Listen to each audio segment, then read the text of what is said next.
So, have you heard the news that states that the Obama administration has wiretapped the Trump campaign? And how about those St. Louis riots?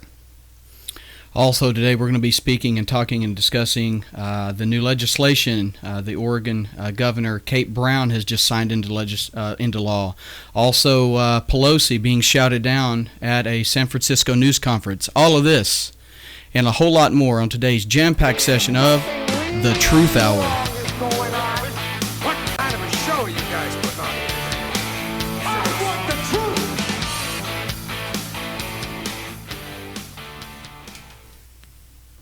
truth! All right, folks. Truth Hour Radio. Let's just jump right into our topics this morning. Together, we are Shane Jamison and David Deagle, and we thank you so much for joining the Truth Hour, where we have some political insight and some Bible backing with these things. Good morning, everybody. We appreciate you for joining us this morning. We welcome each and every one of you. We appreciate your attendance here, your insight, your feedback. I believe, Dave, are we having a chat box issue? I'm not. It looks like it's up and running on my end. Okay. We did have a couple of people that chimed in and said personally that they didn't have that available, but we don't know if that is the case now. If you could, let us know, but I think everything's up and running. So we're going to go ahead and rock on here this morning with our topics, our agenda this morning. I don't know what order you want to dive into this, Dave, but I'm gonna jump course here. I remember I brought up here before we logged on live and said that there was something pressing I wanted to talk about. There was some new information that's been brought up via Fox this morning that I listened to, and it has to do with the current ongoing unmasking investigation.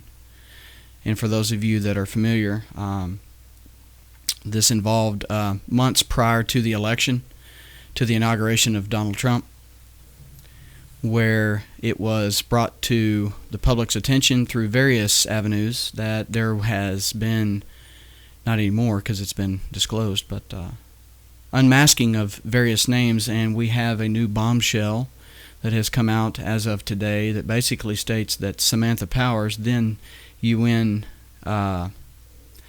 ambassador, I believe, Samantha Powers, along with Susan Rice, had co-conspired to unmask. The first thoughts were just maybe a few people, right, tied to the Trump administration, maybe their family members, business cohorts, and so forth. But it's been disclosed that as of right now, the months prior to and immediately following the inauguration, that Samantha Powers actually requested up to 260 individual requests for unmasking. Oh, yeah. 260. Wow. Now, that doesn't mean, and I'm not 100% on all this yet, but that's 260 requests, and I'm not certain per request how many names that could be requested. So how many names could be requested per request to be unmasked? I'm hearing from Fox that it could be upwards of sometimes hundreds a day. Oh, yeah. So we discussed this, Dave. Our NSA, our intelligence tools are being weaponized against the conservative movement, and in this case, Donald J. Trump. Isn't it funny how it's only a one-way streak? I mean, we have all this technology and have all this information that we're pulling from, I'm sure sources from even like Facebook, things we put out there. But it seems like it only goes against the conservative politicians, the conservative people, to try to beat us down, make us look bad, and instead of what it ought to be doing and helping to show the truth of what is going on. Right. I agree with that, and this point actually ties into one of the ones that I had listed that we were going to actually, purposely bring up, was also new reports that the Obama administration, the government at that time under the Obama administration, had in fact wiretapped some of Trump's affiliates, in specific Paul Manafort. I was watching Hannity last night, and this got brought up that there was a bank in Russia that actually disclosed that they were getting pings on their servers and that they thought that they were being hacked. And the report is that it was making it look like that there was supposed communication between the Trump Tower, Trump communication team, and a Russian-affiliated bank. And that they've been hacked. I mean, there's a lot more to this. The bank's been hacked. Well, that the bank had been hacked, and that there was an apparent attempt to show communication between Trump's, like Trump Tower, and this specific Russian bank. Now, erroneously, right? So there was no validity to this. Why would that be? Ask yourself that. So they're unmasking all these individuals. They're trying to dig stuff up. There was this fake dossier. Let's go back and regurgitate that for a second. There was all of this stuff that was basically pulled out of thin air that gained organic traction out of thin air with no relevance, no facts, no truth. And then you have the weaponizing of this amazing NSA, security tool and the ability to unmask, to dragnet in conversations. You've got names, you've got people, and 90% of them don't even relate to anything. But, if you're going to try to muddy the waters preceding the inauguration, what do you think is relevant there? Let's unmask everybody and anybody, and let's see. It's basically, let's see what we can throw up against the wall and see if anything sticks. It's just unreal. Absolutely. Just trying to do anything and everything to deter. Yeah, to deter that. So, there's a lot to be said there. This ties back in with Samantha Powers and Susan Rice. We could go on and on about that, but make no mistake, this investigation is ongoing, and thank the good Lord that it is. There is a lot more here at stake, guys. I don't believe people fully grasp the severity of this. If this is confirmed, that the United States government and elements of that government, our government, the taxpayers fund and pay for and that have voted into place, is using the very tools that they say they're using to help keep Americans safe, they're using those to spy on us individually. Yeah. What does that say about our country? Well, and the whole idea, the reason why we started this, what was it, back in the Patriot Act? To do these wiretapping things. And under the Bush administration. It was all under the disguise of protection. It's going to keep us safe, right? Because right after 9/11, we were scared, and we wanted to do anything that we could to protect ourselves. And so, this little bit of information isn't going to hurt anything, and like anything that has a good purpose can be good. Being used for evil intentions. The best of the best intentions can also turn into the worst of intentions, and that's a great point, Dave. But once again, people need to really sit back and grasp this. I think, it doesn't affect me. Well, if the government wants to find out something bad on you, they want to come get you. They can come get you. Yeah. And here's what they're doing with Robert Mueller, the FBI prosecutor here, the guy that's been put in place to further this ongoing investigation that's really not warranted. You got all this, you got truthful, factual events that happened underneath with the Clinton Foundation and all of the stuff surrounding the emails. You have factual-based stuff of which an investigation should be manifest out of, right? But here with Trump, you have no facts, you have no meat and potatoes, you have literally nothing, and everything that they do have is pulled out of thin air, and they've made an investigation out of that. Yeah.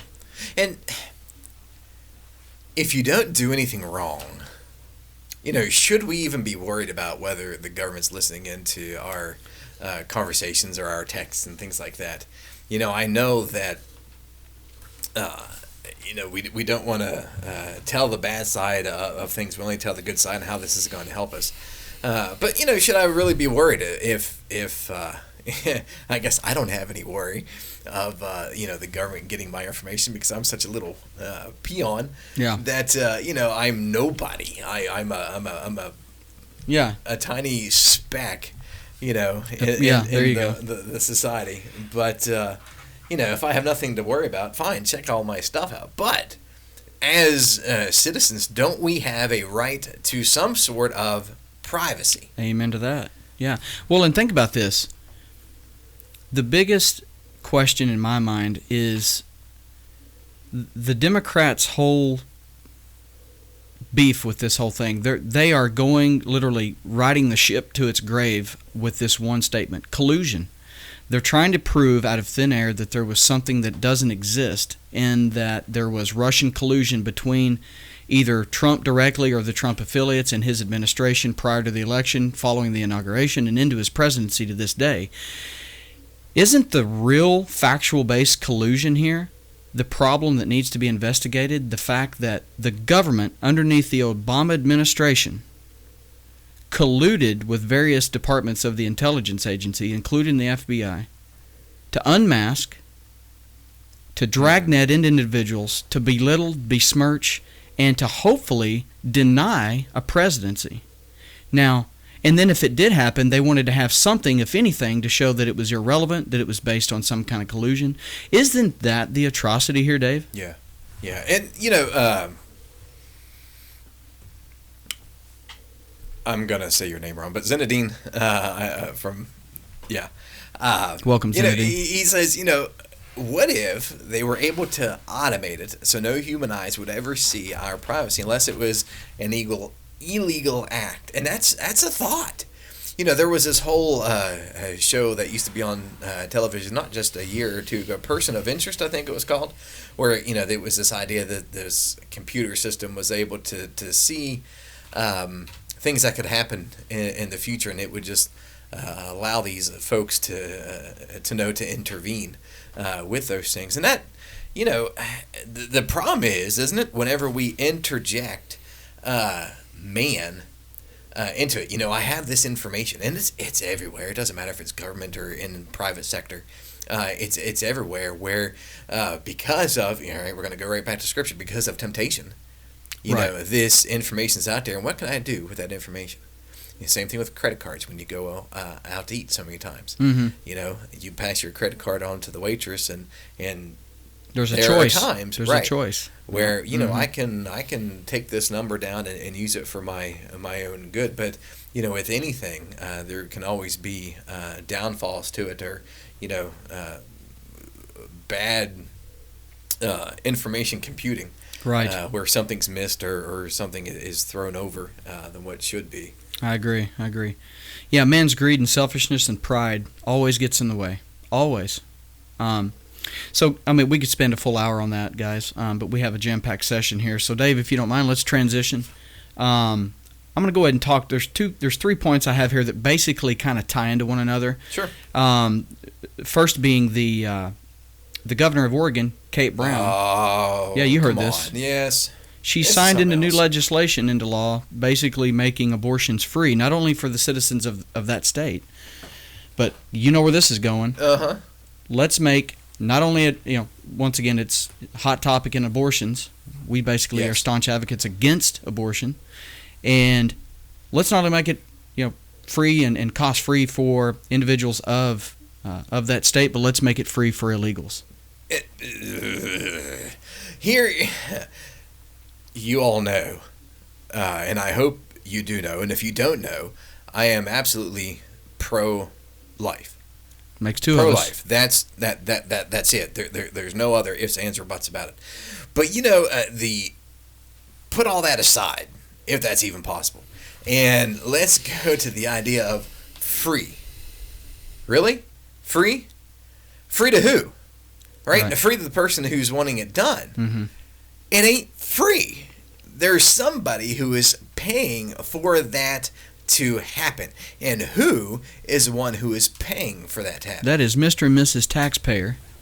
Plus, it's also, from what I've seen reported, it is being promoted by Kate Brown, the governor of Oregon, to force the insurance companies to pick up the tab here. So, I mean, list goes. That's you and me. Well, that's you and me. Plus, then the insurance companies. What does that do, Dave? You and me, who are anti-abortion. Yeah. We're forced to pay for something we don't agree with. But Right. then look at the less. It's less than of atrocity, but it's still bad. They're forcing the insurance companies to pick up the tab. Well, what does that do to the insurance companies there? Puts further weight on them, which then jacks prices up and premiums on good paying people. That's right. That's why I got to pay more for my health insurance year after year after year, because of all these free things that are passed out like that are just absurd. Absurd. Yeah. Yeah. Exactly. So that point, that topic actually ties into the next two. Lauren, before we move Yeah, on, go ahead, Lauren. Lauren says illegals already drain our money. Right. And this just does it more. Yeah, and Lauren, we talked about it last week. I mean, what is the real atrocity of a base of the population that's illegal? They're not taxed. There's no tax base for an illegal population. You're paid under the table. So there is an economic cancer that takes place when that happens. The monies that are made aren't taxed. A majority of the monies that are made are sent across another border to another country to foster that country's well-being and benefits. So therefore, we don't get the benefits of the money being spent in our backyard. We don't get the benefits of the taxes coming out. I mean, and then a good bit of the time the illegals crutch on the social services that are here and provided for U.S. citizens, which further burdens the system. Yeah. And why continue in that state? Why continue in the state of being illegal? Why not just do what you're supposed to do and come to this country legally? Right. If you came in illegally, go through the process. Yeah. Come out of the shadows. We talked about it last week. You're continuing in this state, with the Christian mindset, in a state of sin. By continuing in that, where you could just as easily obey the government, as Paul reminds us to do so in Romans chapter 12 and 13, to follow their rule as long as it doesn't overstep the bounds of Scripture, and fill out the paperwork. Yeah. Go through the process. Well, be willing to submit to the laws of this country. Absolutely. And to get in line. And this ties into, there's an element of DACA also in this situation with Kate Brown's legislation that ties into some stuff that happened with Pelosi this past week. And then what I wanted to talk about in DACA, guys, I'm sure everybody on here is familiar. That's the dreamers. That's the individuals that, they had no part in making a conscious choice of being here. Their parents, illegals, either came across pregnant, came across illegally, and then got pregnant. Either way, gave birth to them here, and they've been considered underneath a different status. They're not considered illegal. They're all but, for all intents and purposes, they're all but considered U.S. citizens. So I wanted to take this, Dave, another direction.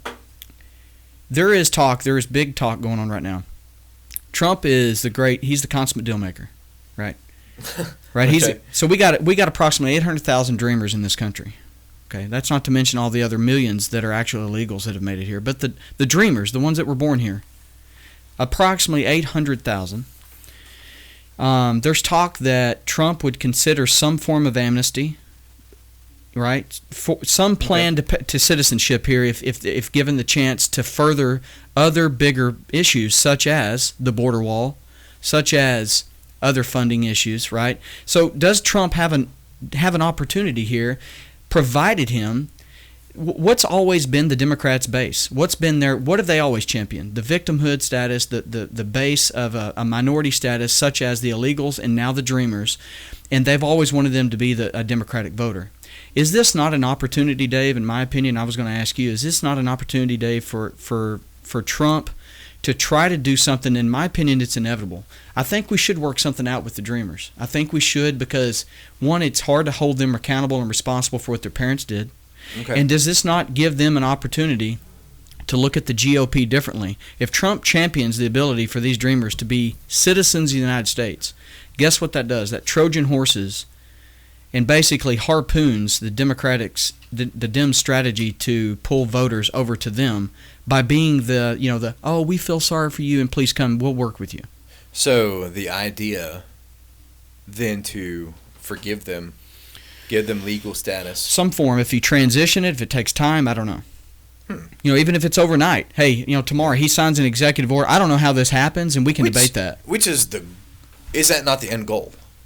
Well, it is. The end goal to make the illegals, vet them, background check them, and make them legal citizens. So they can be productive. Yeah, you got a good point citizens. here. So you got a two-tier process. You've got the illegals in this country that range from 10 to 14 million. And then you've got the dreamers, which were the unfortunate, innocent bystanders, if you will, of the illegals. When they came here, they gave birth.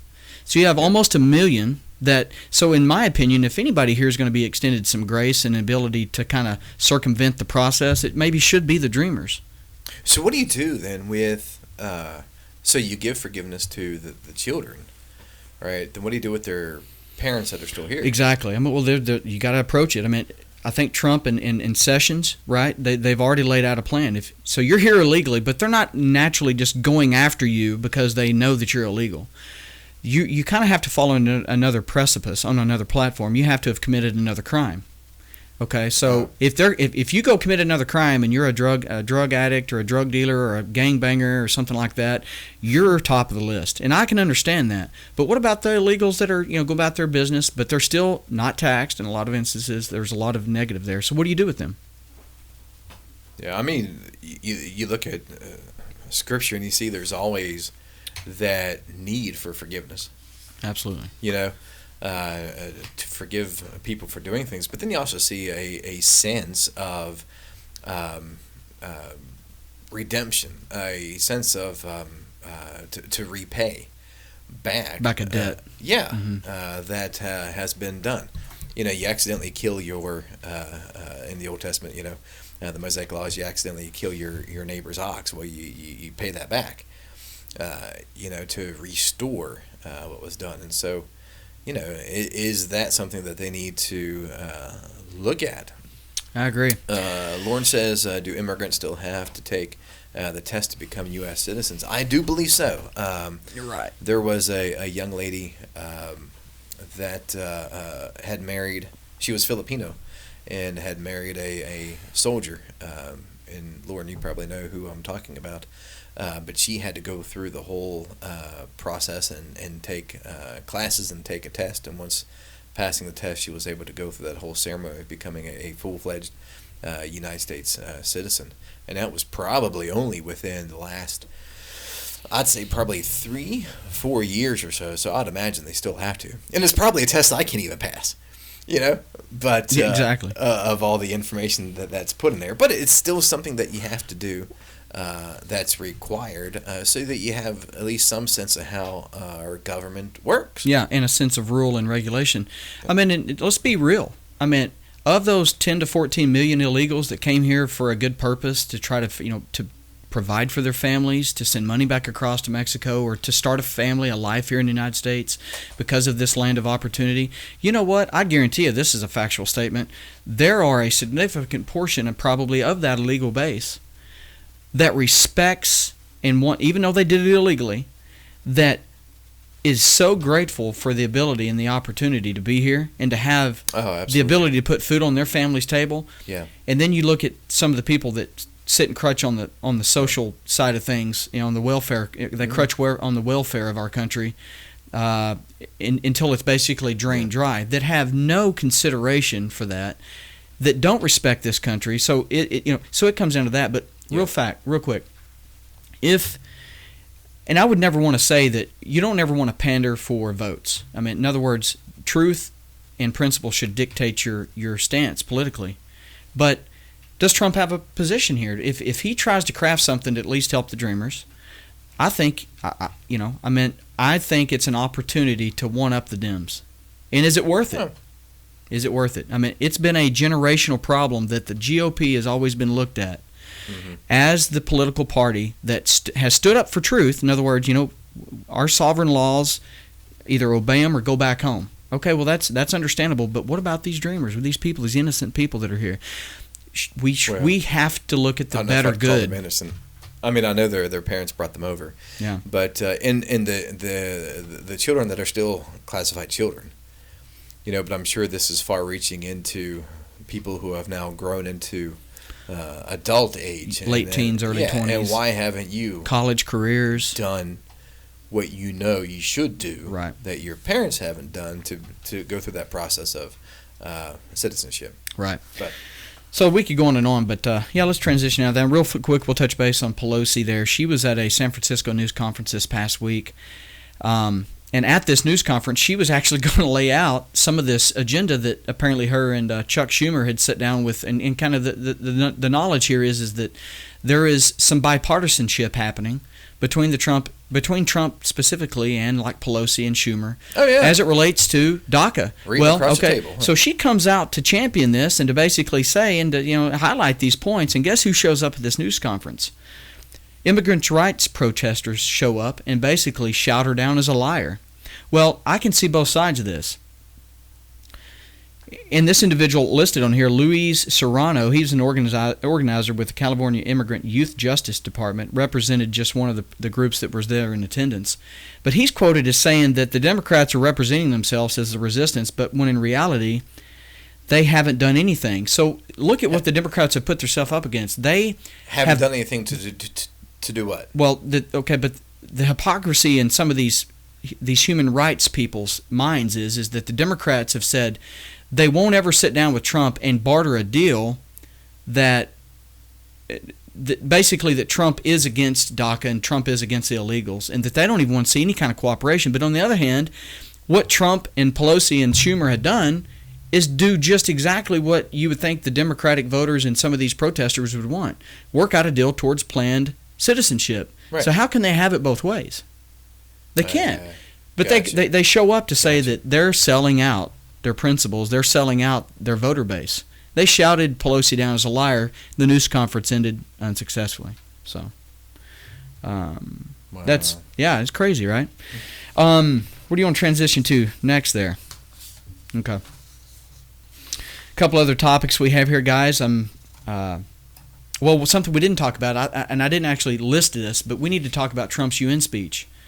Oh my goodness! I didn't have the opportunity to see that. He called it what it was. He lined people out, guys, and we don't have sound bites, guys. We're going to try to get some sound bite technology going here in the next couple of weeks, along with video. We're going to have some sound bites here coming up in the next few weeks, but Trump's speech was amazing. At no point in history has an American president addressed the UN Council, the UN Assembly, like President Trump did this past number of days when he was there. He called out individual countries for the hypocrisy that they've had. He specifically called out Iran. He called them the atrocity that they are. They're the number one financier, the backer of terrorism worldwide. Wow. The list could go on, so on. He called everybody what they were. He called, but he was presidential about it. He wasn't demeaning. He was factual. So anyways, what an amazing speech that will go down in history. Netanyahu actually came on, and prior to the speech, I believe, he had met with Benjamin Netanyahu, the Prime Minister of Israel. They've got a great relationship, quite the contrary to the Obama administration. Right. They made it known that they did not like Israel and didn't want to back Israel. Trump is just the opposite. So anyway, Benjamin comes out. That's what he calls it. He goes short, Benji. He comes out and basically states, and he's quoted, that the alliance between the United States and Israel has never been stronger. Wow. Well, and I like the politician that Benjamin Netanyahu is. He would never come out over the last 8 years and say anything derogatory towards Obama and very respectful. The United States at that time, even though the relations were tense, right? Cold. And everybody knew it. You could just tell. Everybody knew it. But here, now he comes out and says it's never been stronger. And so what's that imply? It implies... It plays everything in the past was horrible. Yes. Without saying it. Right. And that's the beauty of Benjamin. Oh, absolutely. Yeah. A weak relationship that existed there. And, I know there's this whole idea of, whether we should support Israel because they are God's chosen people, and that's something else for another Bible study, right? And not really for the intents and purposes for us today. But they are an ally. Absolutely, they are people that have the same mindset with many things, especially surrounded by so much evil over there in the Middle East. I'd almost venture to say our only friend out there in that area where they are, and as long as we have that open relationship, I think we have a duty to support them and protect them when we can and when they need it. I agree with that, Dave. That's great points. And you know, I reflect back. I was what cemented in my mind the true character of Benjamin Netanyahu was a couple years ago, I believe it was, a year or 2 years ago, against the willingness and against the basically the good blessings of the then Obama administration. Benjamin Netanyahu traveled to the United States and had a congressional address. Remember that when he addressed Congress? It was one of the best. And guys, anybody listening to this podcast, Google when Benjamin Netanyahu came and addressed Congress, and it was right on the precipice of he was addressing the atrocity that was and still is the Iranian nuclear deal. Right?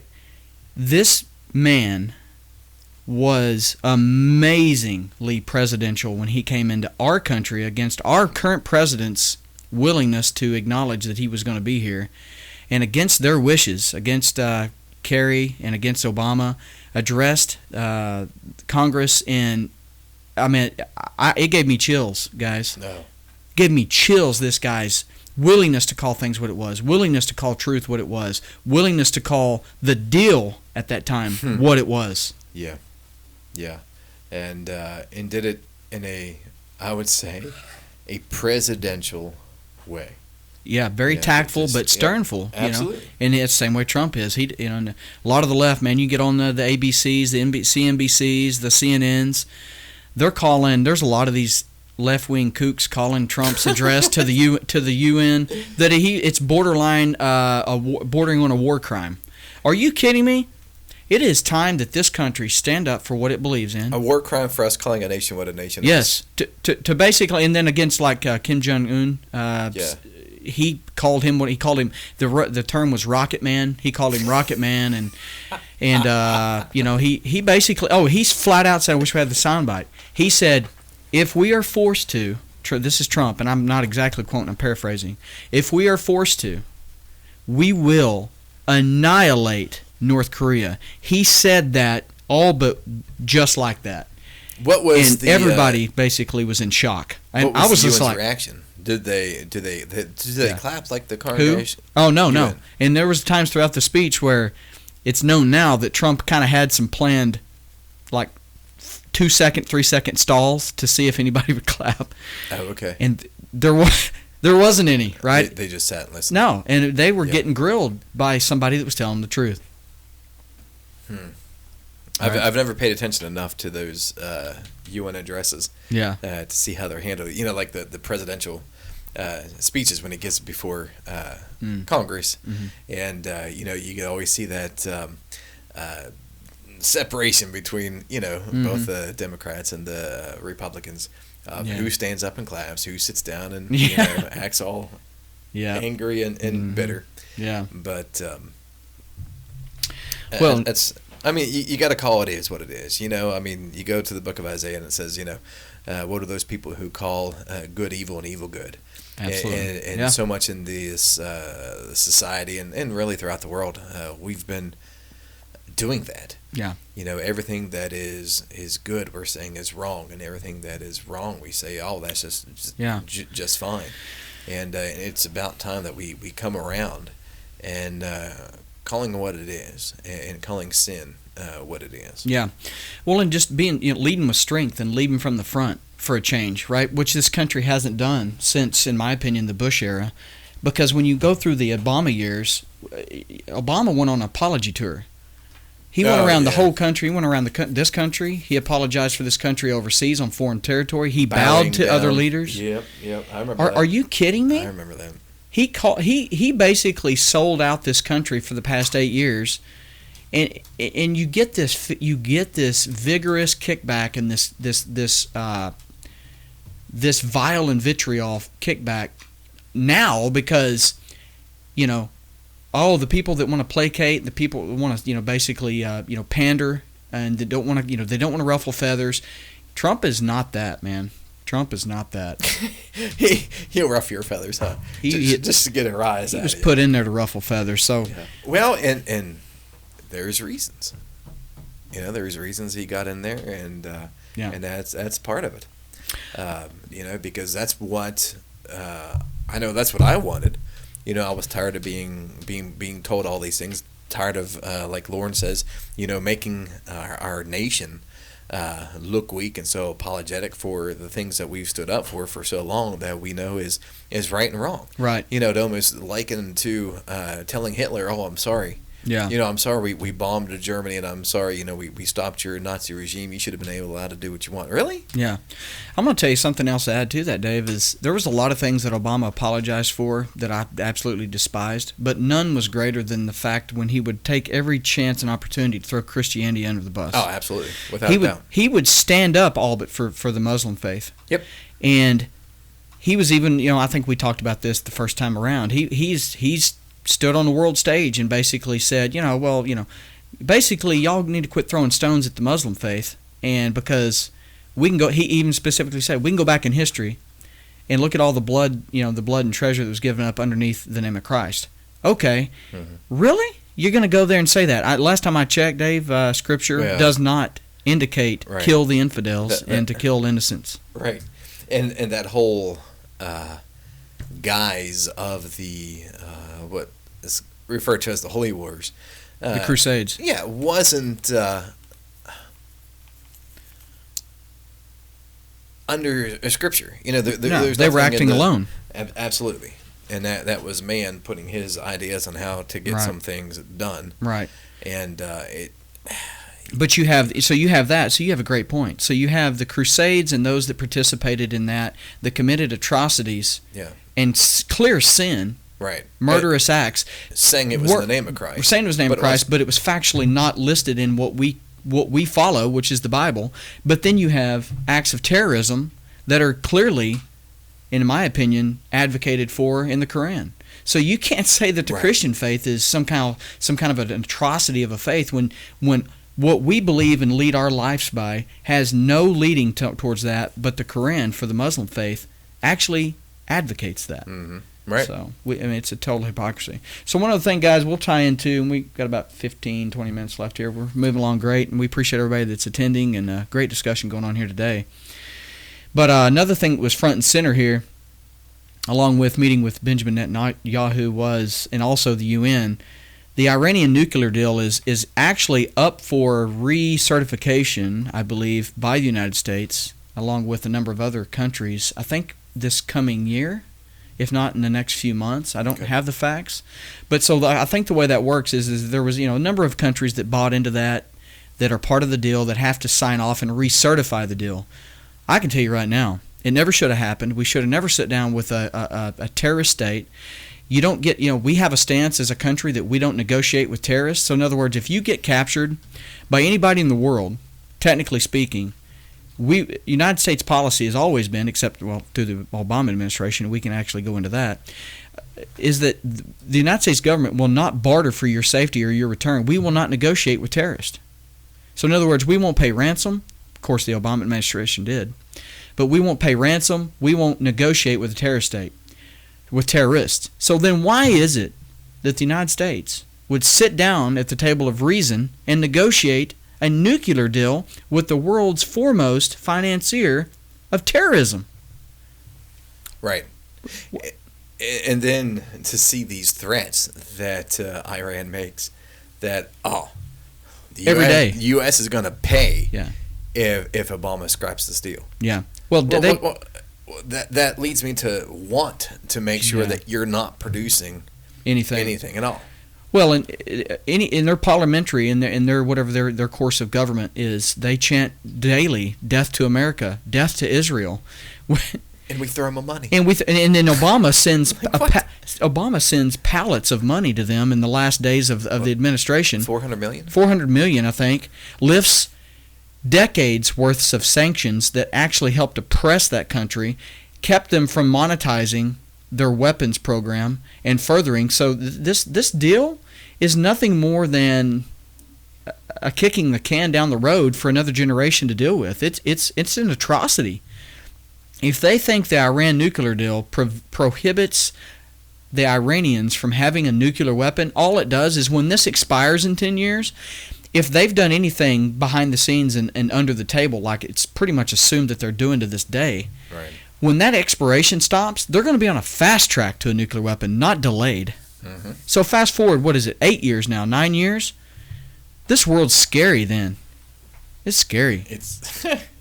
It's pretty scary now. But I take trust and solace that In this Christ. world is not my home. Absolutely. How about we move to St. Louis Okay. with the stuff that's going on there? You want to lead out with that? Well, I'm only going to touch on the idea that I don't understand. Mm. I don't understand what you're seeing in these pictures, right? Right. If you don't agree with the outcome of the trial, the outcome that the judge had made, I understand that. Fine. If you believe that it was all because of racism, fine. Protest. Have your word heard. But I don't understand this. I don't understand this looting. I don't understand this destroying your city over it. It makes you look nothing but a childish idiot. Absolutely. To be doing these things, throwing a huge temper tantrum that because you didn't get your way, that I'm going to do these things. And for me as the fat white guy who's sitting out here on the East Coast, Soon to be skinny. I know about that. But you can call me a bigot and racist or whatever, but this isn't helping your agenda. This isn't helping an agenda at all to be doing these things. And get your word out there. Protest peacefully, but stealing, looting, and rioting, I don't get it. I completely agree with you there, Dave. And Dave's alluding to the St. Louis riots there and the protest. And what that actually stemmed from was apparently a retired police officer by the name of Jason Stockley had just now recently been officially acquitted. I think this acquittal came the judge actually ruled on the case like a full month after some proceedings are officially done. But long story short, this murder of a known heroin dealer, his name was Anthony Lamar Smith, back in 2011, is what predicated these protests the last few days. I don't know. We could tie into protests and violence against police, and I always reflect back to just how bad it was during Obama. I mean, I'm sorry, but Obama came out like the attorney general or like the prosecutor in a county, and he already basically was judge, jury, and executioner. He always came out and basically said that people were wrong. I can't even think about it. I can't think of all the names. Dave, you have any off the top of your head? What were some of the Brown. Brown. Brown was one. I can't think. There was like 2 or 3 prominent ones that happened over the course of 8 years. Yeah. And he basically came out before the local attorney generals even had enough evidence to push forward for an indictment, to have a grand jury, to let the chains of the wheels of justice move on their own the way they were intended. What did Obama and Holder and all of them do? They wanted to come in and redo these police departments. They wanted to come in and basically do a restart, and they cast their judgments prematurely. And I think every single one of these were proven the other way. Proven without a shadow of a doubt that these things weren't some kind of racist events. These individuals that got killed, unfortunately, justifiably. And I'm not minimizing that would be an issue. That there is not racism at all within any police ranks. I'm sure there is. I guarantee there is. A feller here, when I talk to him, he'll randomly get pulled over when he's driving his Cadillac just because he is a black man in a Cadillac, and those things shouldn't be so. But let's let the law, right? Let's let the government law that we have set up that for most of the time, sometimes there is a breakdown. But for most time, it does its job. You are judged by a jury of your peers. The evidence is presented to them, and let's let the facts come out. But as soon as the information comes out that this was done, the first thing we think of is racism, prejudice, bad cops, and we start rioting and doing these things. DWB, driving while black, absolutely.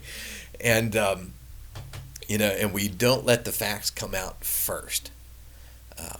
And that's just really another form of prejudice against police officers trying to do their job. And guarantee some of them are bad. Right. But it's a prejudicial way we gotta let the of facts. fighting prejudice. Yeah, it is. But I just don't understand these things that are going on. And as Zinedine says, the odds are that it started with a small group that started looting, and then everybody else saw it and joined in. Mob mentality. And, mob mentality. And, free stuff. You know? And it just... Yep, absolutely. Let's stop. Yep. Let's stop.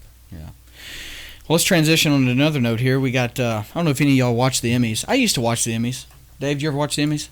Used to years ago. I haven't watched them in probably, I'd say a good 10, 15 years. Yeah, me neither. It's just, and as I've really culminated my political views and grown in Christ, I'm just, I try to stay on the straight and narrow with certain things. And there's certain things that I just, I don't gain anything from. And I try to just, it's just really irrelevant. So the Emmys being one of them.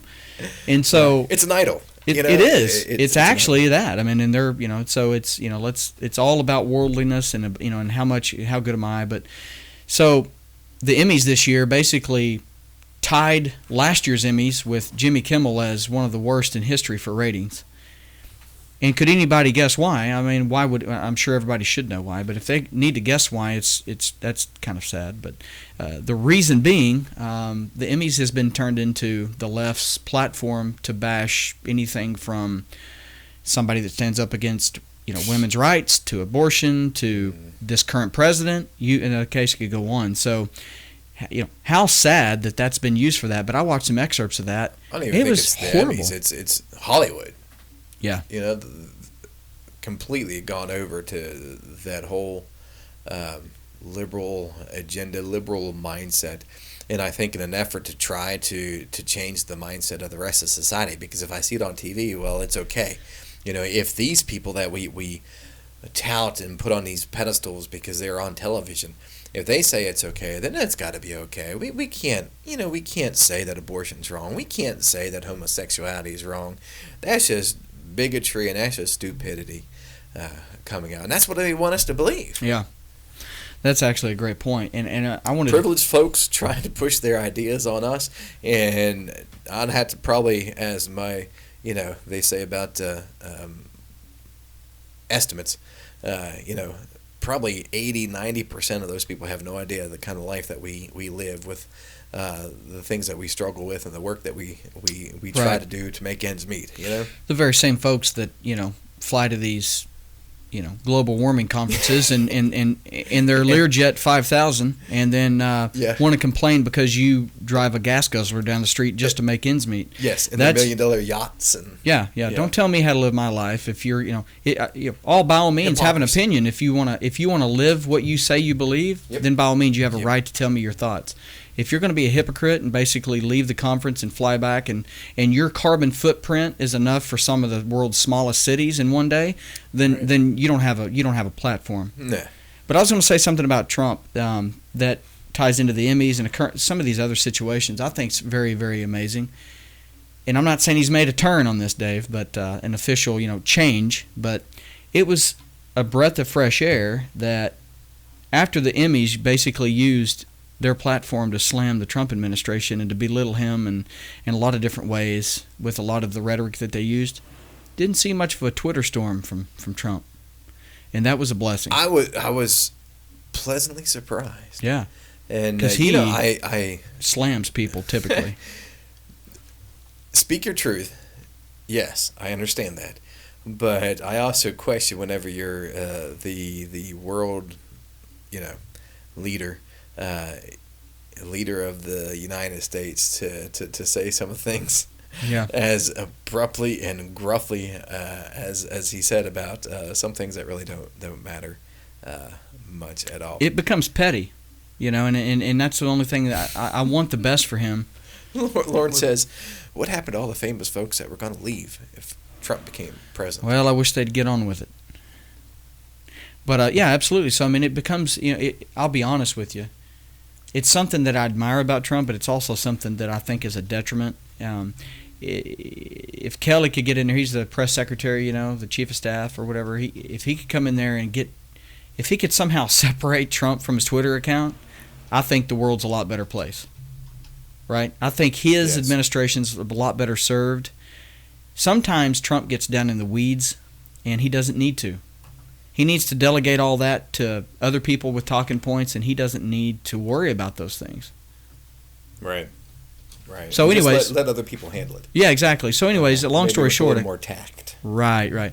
Long story short, here, I mean, he showed that tact, at least for this instance, and I think he's right back out there on some other things. But as far as the Emmys and Colbert and all these other leftists that came out and basically all but slaughtered him on the Emmys, no big deal. Yeah. No big deal. He let it go. Water off his back. And is that why I quit watching them? I don't know. Maybe it was because I had 3 kids and I watched nothing but cartoons all day long. Yeah. But I don't know. We got to get that to change, Dave. Yeah. You're going to be the radio talk show partner here. We're going to have to get your open my repertoire we up gotta of open my your repertoire, buddy. television shows. Yeah, absolutely. So, guys, we got about 8 minutes left here, and we once again want to extend our gratitude and welcome everybody that is here, and we're thankful for everybody that's attending and giving us feedback. I want to thank Dave for being here. He's a great inspiration to myself, and this is a great chance and a great program to voice our opinions about politics and facts and truth. Try to keep that under our umbrella of our faith and our convictions in Christ. In a place where you can type your opinions, and we'll participate in that as well. Hey, you want to throw out some plugs, Dave? Well, yeah, I just wanted to make sure that if you guys are listening to us today, don't forget to like and share and follow and subscribe and all those wonderful things. Please. For the program. And we do this every Thursday at 11 a.m. Eastern Standard Time. And we also do a Wednesday morning and a Thursday morning at 9 a.m. A Bible study and a topical study as well. That's over on twitch.tv with Fuzzy Spartan.